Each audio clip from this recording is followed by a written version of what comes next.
नमस्कार दोस्तों, मेरा नाम है अजीत सिंह और पैसा बाजार हब में आप सभी का स्वागत है। आज हम बात करेंगे कुछ स्टॉक्स के बारे में, पीएफसी और आरडीसी के मर्जर डिटेल्स के बारे में, सलासार टेक्नो इंजीनियरिंग के क्वार्टर थ्री के रिजल्ट्स के बारे में, आईआरएफसी में जो मिनिमम एमपीएस है और ऑफर फॉर सेल का जो आउटलुक है फ्यूचर का, उसको वो बात करेंगे। पटेल इंजीनियरिंग की परफॉर्मेंस की बात करेंगे। अगर आपकी वॉच लिस्ट में ये सभी स्टॉक है तो प्लीज इस वीडियो में लास्ट तक बने रहिएगा। सबसे पहले पीएफसी और आरईसी के मर्जर डिटेल समझ लेते हैं। स्ट्रेटेजिक हाईलाइट क्या है?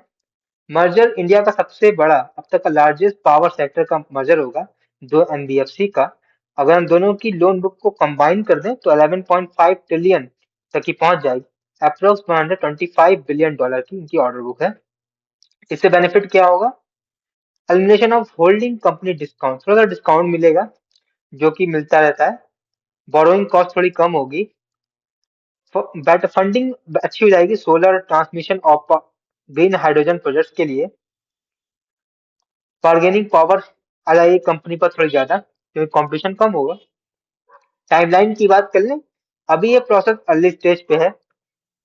कंसल्टेंट और वैल्यूअर, लीगल एडवाइजर सभी लोग अपॉइंटेड हो चुके हैं। इस प्रोसेस को कंप्लीट होने में 1+ ईयर लग जाएंगे। तो शेयर का स्वैप होगा, उसका एस्टिमेट ये लगाया जा रहा है कि 9:8:9 या फिर 9:10, मतलब पीएफसी के 9 शेयर के बदले आरईसी के 10 शेयर मिल सकते हैं, ऐसा अनुमान है। गवर्नमेंट स्टेक की बात करें तो पीएफसी में गवर्नमेंट का स्टेक 56% से घट करके 42% हो जाएगा। अभी भी गवर्नमेंट अच्छा खासा शेयर होल्डर रखे, शेयर होल्डिंग रखे अपने पास। पीएफसी के डिविडेंड की अपडेट बात कर लें तो इंटीम डिविडेंड अनाउंस किया है ₹4 पर शेयर का। रिकॉर्ड डेट है 20 फरवरी 2026 की। लास्ट डेट होगी बाई करने के लिए अफ्रीका एलिजिबल होने के डिविडेंड को 19 फेब 2026। पेमेंट कब तक होगा? 6 मार्च 2026 से पहले पहले तक की पेमेंट हो जाएगा डिविडेंड का। ब्रोकरेज व्यू की बात करें, मोतीलाल ओसवाल ने बाई की रेटिंग दी है। पीएफसी का टारगेट दिया है 500 का और आरईसी का टारगेट दिया है 430 का।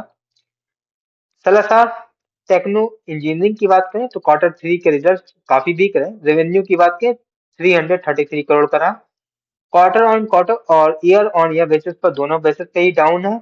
नेट प्रॉफिट इनका निकल के आया 6.5 करोड़ का। प्रॉफिट में गिरावट की बात करें तो क्वार्टर ऑन क्वार्टर बेसिस पर 60% की गिरावट है। ईयर ऑन ईयर बेसिस पर 40 से 50% की गिरावट है।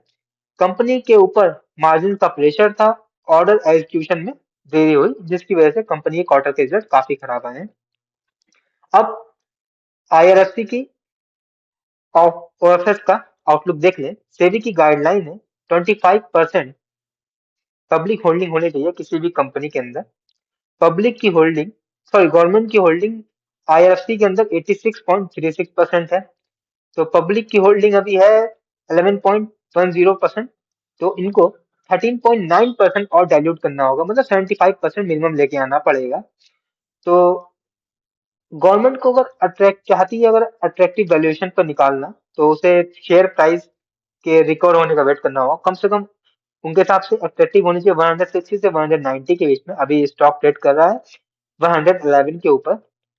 गवर्नमेंट को अपना वैल्यू को मैक्सिमाइज करना है तो स्टेक इस लेवल पर जरूर बेचना चाहिए। मेजर पीएसयू ओएफएस देख लेते हैं।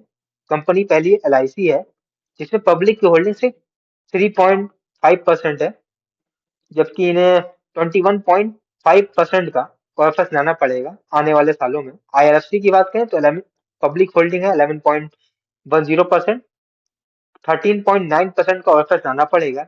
एसजेवीएन की बात करें 18.5% पब्लिक होल्डिंग है, तो 6.5% का इन्हें ओएफएस लाना पड़ेगा। जनरल इंश्योरेंस में 17.6% का पब्लिक होल्डिंग है, 7.4% की इन्हें ओएफएस लाना पड़ेगा। मेजागांव डॉक की बात करें 18.78% की पब्लिक होल्डिंग है, इन्हें लगभग 6.22% का ओएफएस लाना पड़ेगा।